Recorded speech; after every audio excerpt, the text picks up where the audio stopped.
a good example that's happened recently has been around Kneecap. Yes. Now, I can't begin to tell you what irritating numpties those boys are. For a starter, I started watching the film, couldn't watch it. It was just, I'm from an Irish background. And I've been known to have a bit of sympathy with some of the things they say in the past when I was young. So I thought at least sentimentally I might like it, right? Sort of. Anyway, they drove me mad, right? It was ridiculous. They're vile in relation to their support, their cosplay support for Hezbollah and so on and so forth. Yes. Right? Do I want them to be destroyed and cancelled and every gig closed them down? No, not really. No. Because I think it's a bad precedent to be basically calling for everybody to not allow people to play because of their political views. There's a really interesting thing with Kneecap insofar as, okay, so some of the things that they've been saying are they waved a Hezbollah flag at a gig. They said they've chanted "ooh ah up Hezbollah," I think. Yes. A variation on the "ooh ah up the Ra" thing. Yeah. But they've and they've but one of the things, I mean, I've written about this because I was trying to explain.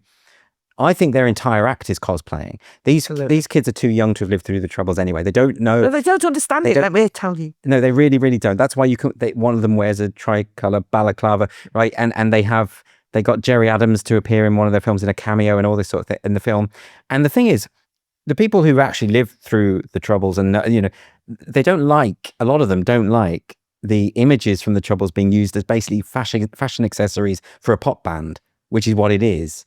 They don't even like the idea of Jerry Adams coming on for a funny cameo because they hold him responsible for the deaths of loved ones, right? So this is a big, complicated area that these kids don't understand. I know the balaclava guy's a bit older. I think he's about 40, but even then, but the point is that they're cosplaying as rebels at a time where they're not.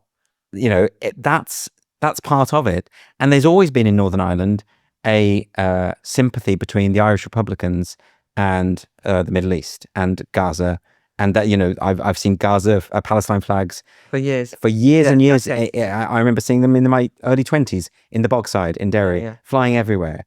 And then in retaliation, Israeli flags up in the waterside, the Protestant area, just round the corner. Sounds crazy, but the conflicts have nothing in common at all. They really don't. And so it's just this reducing the world into oppressor and oppressed.